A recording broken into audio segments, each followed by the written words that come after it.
Bem, vamos tratar agora da 11ª edição da Hospital Med, evento que acontece de 25 a 27 agora, de 2023, no Centro de Convenções. E para esse bate-papo, a gente vai conversar com Rodrigo da Fonte, o responsável maior pela estrutura, pelo Hospital Med, o CEO desse grande evento, dos maiores da América Latina, em parceria com a CBN Recife, trazendo a secretária Luciana Albuquerque, secretária de Saúde da capital pernambucana, e o presidente do Sindiosp, Dr. George Trigueiro, para falarmos sobre saúde. Vou pedir permissão a Rodrigo, ao Dr. George, para saudar inicialmente a secretária, tá bom? Secretária, obrigado pela atenção, viu? Muito obrigado. Eu que agradeço, Aldo, o convite. Para mim é uma honra, é um prazer estar aqui hoje falando sobre esse grande e importante evento que acontece no Recife. Que bom, vamos tratar de saúde. Doutor Jorge, obrigado pela atenção. Eu tenho que agradecer também, é uma honra também estar aqui acompanhada, a secretária foi a grande revelação da prefeitura. Tem trabalhado muito, muito. E o Rodrigo, que sabemos, como você falou, de seu CEO, ele é um pioneiro, entusiasta do Pernambuco, trazendo grandes eventos, grandes realizações. E o senhor grande idealizador, sempre apoiando o Hospital Med e sempre sendo apoiado pela prefeitura nas suas ações. Sabe que eu estava falando antes do início desse nosso bate-papo, doutor Jorge, justamente isso. O Rodrigo estava falando aqui que a Sindiosp sempre esteve presente, desde o nascedouro lá, né, Rodrigo? Tudo bem, Rodrigo? Tudo bem. Primeiramente, gostaria de agradecer a oportunidade novamente à CBN, a Aldo. Tamo junto. Cumprimentar aqui a Luciana por estar presente aqui no nosso debate e toda a Secretaria de Saúde da Prefeitura do Recife. E o nosso parceiraço, doutor George Trigueiro, que vem acompanhando desde 2011 o sindicato com a gente, né? É uma longa data já. É o principal parceiro da Hospital Med. São legal. Mais de 24 workshops sendo organizados pelo sindicato durante esses próximos 3 dias aí da feira. E também os 2 principais congressos do evento, né? O Congresso de Gestão em Saúde e o Congresso de Infectologia, né, do IRAS. Vamos falar um pouco sobre isso. Agora eu queria aproveitar a participação, a presença da secretária, porque quando a gente fala em Recife, secretária, somos aí de fato o segundo polo médico, né? Se fala muito da força da capital pernambucana no que diz respeito aos hospitais, à estrutura, ao polo, à tecnologia, e já vou entrar mais especificamente nesse aspecto com o doutor George. Mas a capital, de fato, ela tem despertado cada vez mais para essa questão da saúde, porque quando a gente vai para a arrecadação, a gente nota que a capital arrecada muito nessa questão voltada exclusivamente para a saúde.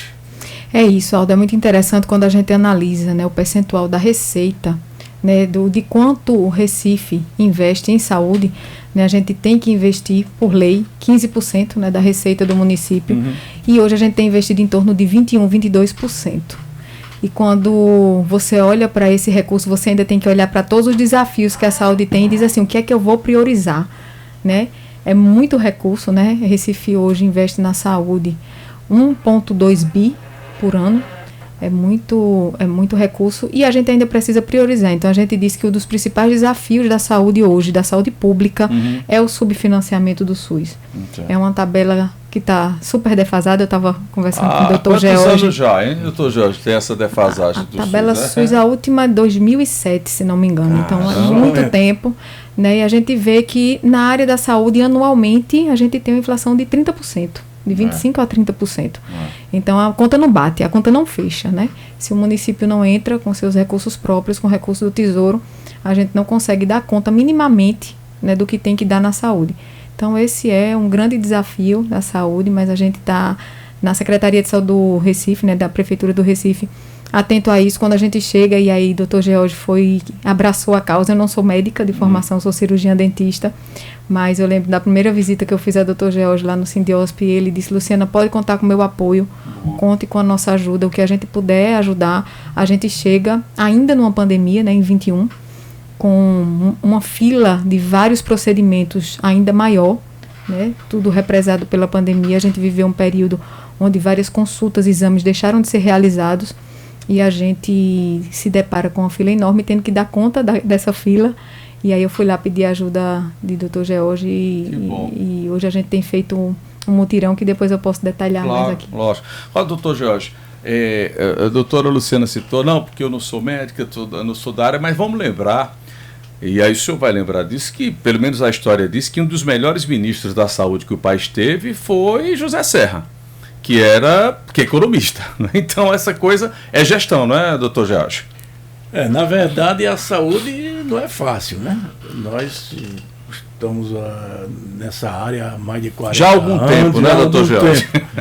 E a gente vê o esforço dos gestores em tentar equalizar o orçamento com prestação de serviço. Não é fácil, Você sabe não. que até antes da Constituição mesmo, eu trabalhei na Bandeira Filha, inicialmente era uma maternidade do Estado, e depois passou a ser municipalizado.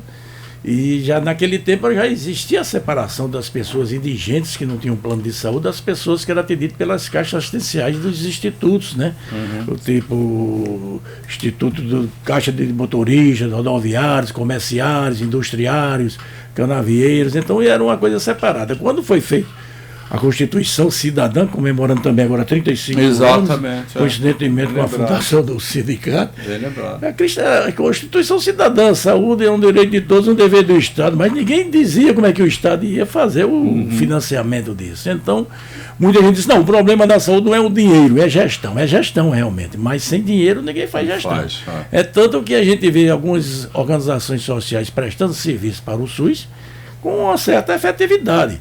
A gente sabe, como eu sou representante de uma entidade de segundo grau, que é o Sindiosp, e tem o de primeiro grau, que é o Sindiosp, segundo grau, que é a Federação, e terceiro grau, que é a Confederação, a gente vem tentando defender, inclusive pela nossa reivindicação, indicação da doutora Luciana, que é uma grande gestora, não porque seja dentista, seja economista, claro. Mas a pessoa tem que ter conhecimento também um pouco de saúde e de gestão, e ter uma boa equipe também. E além de tudo, passou pela pandemia, viu? Exatamente, nós passamos.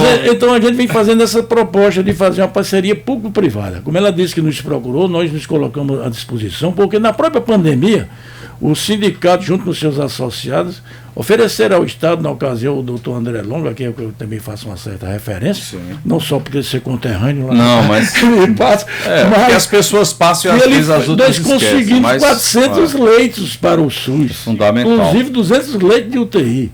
A proposta da doutora Luciana fez por mutirão, nós fizemos vários estudos para tentar fazer que houvesse a parceria público-privada na diminuir a fila, que na época a prefeitura, só no Recife estava em mais de 17 mil cirurgias represadas, no estado mais de 60 mil represadas, e a gente não conseguiu por conta realmente de financiamento.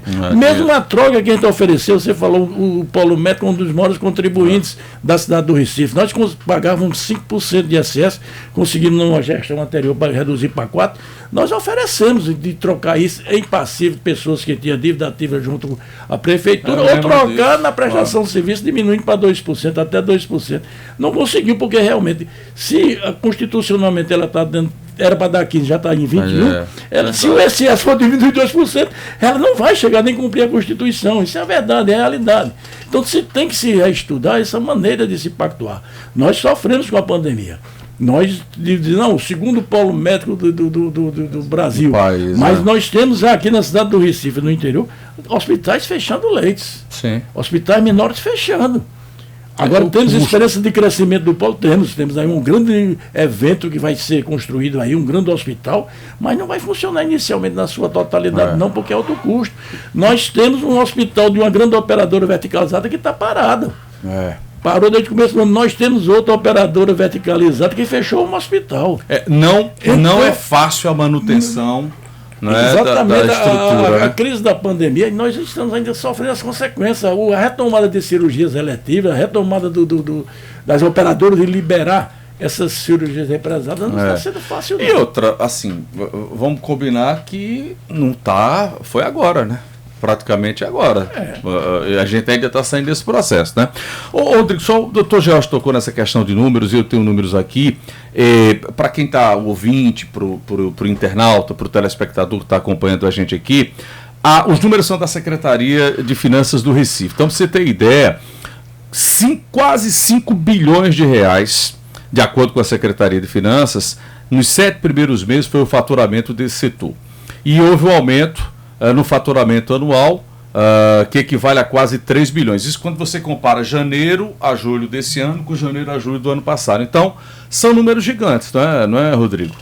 São números gigantes. Eu fico até feliz agora nesse debate aqui, que eu tenho um setor privado de um lado, setor e o público do outro. E os dois funcionando bem.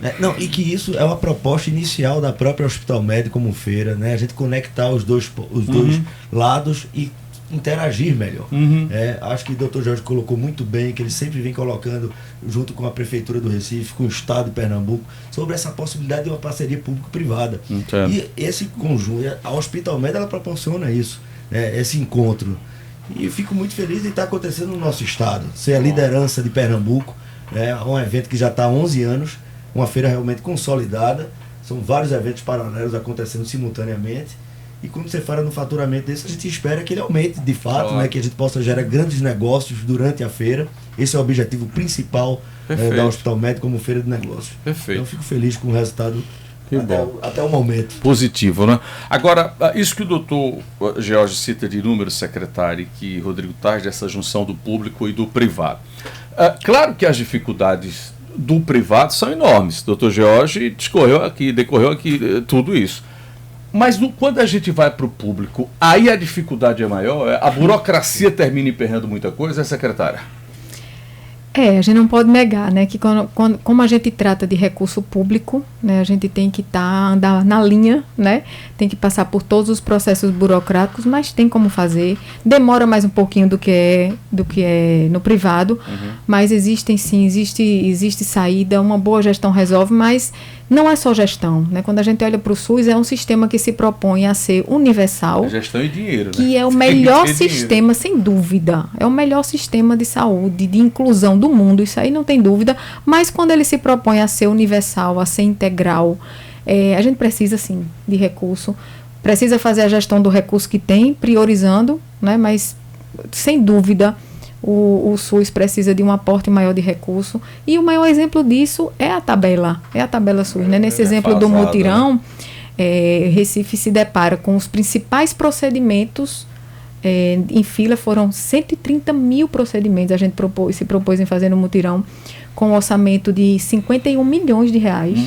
E aí quando a gente lança o edital, né, para toda a rede pública, privada e filantrópica, né, do Recife, a gente vê a dificuldade dos setores, né, de olhar para um edital e dizer assim, esse valor que está aqui, embora seja 4, 5, 6 vezes maior do que a tabela SUS, porque no mutirão a gente não pratica o valor da tabela SUS, a gente pode elevar esse valor porque é por um período determinado, mas a gente vê a dificuldade, né? Quando eu pedi ajuda do Dr. Jorge, ele disse, Luciana, eu vou chamar todo mundo e você fala. E assim ele fez, chamou todos os dos grandes hospitais, grandes clínicas, mas quando você olha para o valor... resolver esse negócio logo, né? Pois é. Tem que resolver, né? Pois é. E aí quando olha para o valor ainda não dá conta de todos os gastos, né? De todos os custos, né? Que não fecha. A gente sim conseguiu importantes parceiros, o mutirão tá de vento em popa, a gente já conseguiu reduzir 50% da nossa fila de cirurgia, 40% da nossa fila de exames. Tá exitoso o mutirão. Para, né? Não para, fila, né? não zera, né? Você dá um corte no tempo, mas amanhã já tem fila de novo, né? Mas o importante é vencer o passivo para a oferta que você tem hoje, você poder ofertar para quem chega na sua rede de hoje em diante. E não ter que olhando para o passivo o tempo todo. Perfeito. Doutor Jorge, essa matemática aí citada pela secretária, dessa conta que não fecha, o particular vem sofrendo com essa questão de números em razão do plano de saúde, em razão de políticas da ANS. Como é que a rede privada ela vai dançando nessa música de momento? Você falou, está dançando.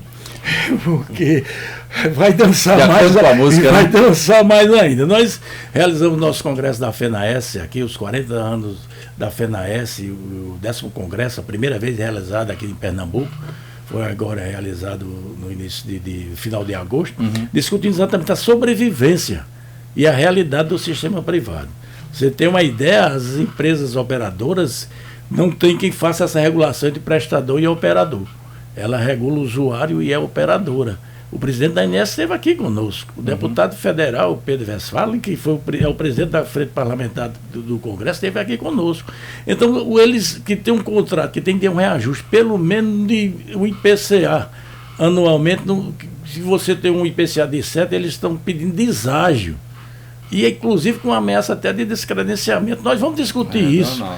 Então é uma situação difícil. A gente fez uma proposta para entregar ao governo do Estado aos candidatos na ocasião, e hoje está um movimento nacional do desenvolvimento do polo médico industrial. Nós temos o LAFEP aqui, que poderia estar produzindo medicamentos básicos, antibióticos básicos, e temos a Hemobras que está aí parada há muito tempo, temos um polo farmacêutico que está sendo instalado no CAP, que podia se juntar esse pessoal todo para tentar melhorar os insumos. Os pequenos e médios hospitais, comprar em grande rede, em grandes laboratórios, não se compra no valor que um grande hospital, uma grande rede compra. Né? Então, esses que talvez o mutirão esteja sendo realizado são os filantrópicos muito justos, com as suas imunidades tributárias, que já trabalham com o SUS, com tabelas já adequadas ao SUS. Tudo bem, mas o privado, que dá emprego, que dá o ISS, a prefeitura, que dão os impostos, que, inclusive isso aí eu me orgulho, porque eu acredito que a cidade do Recife não tem tanto sonegador, está se pagando, mas se pagando na marra, como diz a história,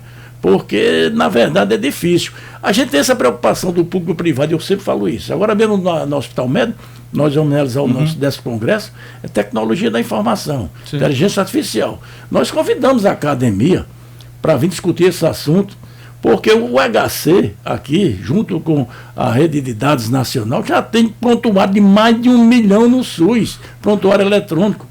Vai estar interligado, todos os hospitais de clínicas do Brasil todo está interligado. Você vai para uma consulta do SUS no Hospital das Clínicas do Brasil todo. Já está lá o prontuário. Eu já fiz a tomografia em Pernambuco, não vou fazer aqui novamente não. Sabe que, desculpa interrompê-lo, doutor Jorge, secretário, só para o senhor concatenar esse raciocínio da tecnologia, eu acho que a gente deu uma prova disso, viu, secretário, na pandemia com o Conecta Recife. Também. O Conecta Recife foi algo assim, Rodrigo, fabuloso do ponto de vista da evolução. Porque eu sou usuário do Conecta Recife. Não entra na cabeça de uma pessoa minimamente que acompanha. Para ver minhas vacinas. Pois é, mas o que eu quero dizer é o seguinte, não dá para compreender mais você ser atendido em qualquer que seja posto de saúde ou hospital e você não tem um prontuário eletrônico e está repetindo. Isso não existe. Isso é uma coisa que... Isso o prefeito, eu faço aqui justiça ao prefeito, ele é altamente tecnológico. Ele, inclusive, nos deu a honra ao sindicato de participar do Conselho Econômico de Desenvolvimento Social. Nós participamos das reuniões. Então a gente conversa, já viu isso, a secretária de Desenvolvimento Executiva, Gelisa, sempre participa de Saúde 4.0, a gente vem estudando, trabalhando junto. Perfeito. Então tem que partir para isso mesmo. O desperdício, mesmo nos hospitais privados, com operadoras. Você chega no consultório de um médico que está assim, não dou na coluna uma ressonância. Aí você for para outra ressonância, outra ressonância. Então, isso não existe, você podendo ter... Não tem mais tempo para isso, né? Nem recurso. Nem recurso. E é muito interessante, Aldo, isso que você falou, porque o prefeito sempre conta uma história que a gente ri muito quando ele conta que foi quando a gente chegou, em 2021, e o Ministério da Saúde dizia, a vacina chega final de fevereiro. E aí, dia 14 de janeiro, o Ministério disse, chegou. E aí a gente tinha que dizer, venha do jeito que a gente tá, com a organização que a gente estava. E aí o prefeito me chama Rafael Figueiredo, que é o secretário da Transformação Digital, né, da prefeitura, e ele diz assim, olha, a gente não sabe como essa vacina vai chegar, a quantidade, quando, não sabe. Porque a vacina chegava de pouquinho em pouquinho, né, e a gente ia tendo que priorizar quem ia tomar a vacina. Então, Rafael, a gente vai fazer a vacina 100% cadastro e agendamento digital, para a gente se organizar aqui. Perfeito. Aí Rafael fez, tá bom, eu tenho o quê? 30, 60 dias? Ele disse, não, você tem 5. Para se quebrar. Aí Rafael fez, 5 eu vou fazer como? Ele disse, não sei, se eu soubesse, eu não tinha lhe chamado. Eu fazia. E aí, isso casa muito com o que a gente vem fazendo, porque a transformação digital, a saúde digital foi o maior desafio que a gente encontrou na saúde, o maior. Mas também eu vejo que é onde a gente pode avançar mais. Porque quando a gente chegou, só tinha prontuário eletrônico na estratégia de saúde da família, na atenção básica, todo o resto da rede manual. Ninguém se conversava, E a gente tomou a decisão de informatizar 100% da rede, prontuário eletrônico em 100% da rede, toda a rede integrada numa plataforma. E o HC, o sistema da EBSER, foi o primeiro de fora que a gente integrou na nossa plataforma. Então, hoje, um usuário do Recife que for atendido no HC, o profissional da minha atenção básica, quando o usuário sentar na frente dele, ele já puxa tudo que aquele paciente fez sendo atendido no HC. Então, isso é muito bom, porque o profissional vê todo o histórico, toda a trajetória do paciente na rede. O paciente tem na palma da sua mão também toda a sua trajetória, e a gente evita isso que o Dr. Jorge falou. fazer ressonância, 3 ressonâncias, porque ninguém se conversa, então ninguém Você sabe o que o paciente já fez. Você sabe quanto é o custo para instalar isso. um programa desse no privado? É um absurdo. A gente tem que chamar a academia, tem que chamar o governo para fazer essa parceria. Porque o paciente hoje está no operador, ele pode ir para o SUS, ele pode estar no SUS, arranjar emprego e vir para o operador. Não, otimiza os dois lados. E os dois lados. Agora você vai pedir um software desse fazer prontuário eletrônico num consultório, num hospital de 50 ali, você não consegue, que é elevadíssimo custo. E aí, como nós estamos fazendo essa parceria, agora mesmo, o congresso que vamos fazer de IRAS, que é infecções relacionadas à assistência à saúde, é junto com a PEVISA, com o setor público do Estado. Então, a prefeitura é um dos nossos colaborador do nosso Congresso de Tecnologia da Informação, vai mostrar esse tipo de trabalho. E a PEVISA vai mostrar como se fazer controle de infecção para o público também, as experiências dos privados para o público, que vai encerrar a palestra do Dr. Gonçalo Vecino, que é um professor que vive dando palestra aí, professor, primeiro presidente da Anvisa. Então a gente está trazendo essas pessoas para falar para o público. Então o Hospital Médico nos proporciona também isso, de juntar uma grande feira de material e equipamento e mistura tecnologia e capacitação, né, Rodrigo? Mas o que a gente vem preconizando é que, como a gente vem dizendo, né, Rodrigo, em todo canto que tem uma feira dessa, que tem tudo, as grandes autoridades estão lá prestigiando, os grandes incentivadores. Então, prestigiando, né, a gente precisa chamar o público e o privado para se unir, para tentar resolver o problema da saúde. Que é o sistema único de saúde, na verdade. Na realidade, eu acho que precisa dançar a mesma música, né? A gente está falando aqui dessa sintonia, dessa harmonia. A Hospitalmed vem para isso, para juntar, acabou de citar aqui o Dr. George, né, de várias experiências que vão ser colocadas tanto para o setor público, observar que o privado já está fazendo com excelência. Intercâmbio, né? Esse intercâmbio ele é fundamental. E você vê, a gente tem são mais de 24 workshops de diversas áreas da saúde, com um preço baixíssimo para poder atender a todo mundo, né, que tem interesse em participar, fora os outros congressos que acontecem simultaneamente. Mas o que eu digo é o seguinte, o que eu estou observando é que a Hospitalmed tem 11 anos. Engraçado que esses últimos 6 debates que eu participei, a gente sempre tem esse mesmo bate-papo. O que está faltando? Você me pergunta assim, poxa, mas o que se é vontade política, né? O que é que falta? Evoluir? Porque o privado está disposto a passar o que ele tem de ponta, de experiência. E às vezes a gente chega com um setor público que na palavra é uma maravilha. Mas na hora da ação é diferente. Talvez agora, eu acho que é uma gestão mais jovem mesmo, mais tecnológica, isso pode sim mudar. E aí a gente fica o convite, de fato, né, para a prefeitura estar presente, abraçar a Hospital Médico, que a feira acontece no 2º polo médico do Brasil, e quando de fato tem uma feira em São Paulo, está lá o prefeito, o governador abrindo a feira, a gente nunca recebeu um governador do estado de Pernambuco. Agora, eu tenho algo a falar aqui. Vai receber esse ano, talvez. É o seguinte, Dr. Eduardo Campos, ele iria visitar a feira, com certeza, porque o nosso folder, Dr. Jorge, o primeiro folder eu resgatei agora, primeiro folder da Hospital Médico. Vou lhe entregar um exemplar dele, que o senhor está lá também. O primeiro depoimento do folder é Eduardo Campos, falando sobre o polo, da importância da feira. Primeiro folder. Então veja, o que a gente está querendo aqui colocar é o que existe já no mercado. E o que você falou, né, Rodrigo, de junção. Eu acho que é juntar a experiência do público, que vem dando certo, e eu acho que nesse caso, a César que é de César, o Recife tem feito esse trabalho interessante, a Secretaria de Saúde talvez seja um recorte de todo esse processo, e a gestão da Prefeitura de um modo geral. Talvez porque o prefeito ele é muito antenado, né, com essa coisa toda, e o privado, que o Dr. Jorge sempre está batendo, insistindo. Bom, e como você falou, Rodrigo, o encontro no evento termina proporcionando boas coisas. É uma grande oportunidade, né? Uma grande oportunidade de debate para a gente saber mais de tecnologia, do que está rolando na saúde. Eu vejo como uma grande oportunidade e eu acho que a pandemia ajudou muito a gente a abrir a mente. Acho que todo mundo pensa diferente, né, hoje. Olha para o problema de forma diferente, vendo soluções que antes a gente não enxergava. Perfeito. Então, não é que a tecnologia vai ser a solução para todos os nossos problemas, mas a gente otimiza, sim, recurso. A gente consegue usar melhor o que a gente tem, aliado a outras questões, porque eu digo sempre assim, que saúde não se faz sem gente. É verdade. Né? O ser humano, né, o profissional de saúde ainda é indispensável. Veja que conversa boa, o tempo acaba logo. Tem que encerrar, já estamos pedindo aqui para encerrar. Então, secretária, obrigado pela atenção, viu? Disponibiliza a emissora sempre, o evento, e todos nós para que a senhora, quando quiser, pode vir para falar a respeito de coisas positivas e negativas também do sistema de saúde. Obrigado, viu? Eu que agradeço, Aldo, pela oportunidade, por estar aqui com duas pessoas, né, de nome, né, de renome, Dr. George, que já é um parceiro antigo. Rodrigo, pode contar com a gente nesse evento. A Prefeitura do Recife estará lá, a Secretaria de Saúde também. Vamos sim. Que bom, interagir. George, obrigado, amigo, mais uma vez, viu? Eu que agradecer a oportunidade e mais uma vez agradecer a sempre participação da doutora Luciana nos eventos e incentivando e ouvindo. Bom. Eu talvez eu tivesse até de assinar a carteira dela. Quantas vezes ela foi no sindicato para conversar com a gente. Estava quase funcionando. Que bom. Além de tudo, é paraibana também. Ai, tá. Mas o Rodrigo, que a gente desde o início tem apoiado, e ele nos apoiado também com os nossos eventos e divulgado e prestigiando. A CBN, como sempre. Tamo e junto. você, Aldo, obrigado, realmente muito obrigado pelos debates sempre do Paulo Médio do Recife. Tamo junto, como diz o ditado popular. Rodrigo, obrigado pela atenção. Obrigado, vamos embora, né? Então, assim, agradecer a doutora Luciana pela presença, pelas palavras, doutor George Trigueiro, sindicato, nosso parceiro de longa data, e fazer o convite de 25 a 27 de outubro, Centro de Convenções daqui de Pernambuco. A feira abre às 14 horas. Você que ainda não fez o seu credenciamento, vai lá gratuito, pro site, né? www.hospitalmed.com.br, vai o nosso merchan e vamos embora. Muito obrigado a todos.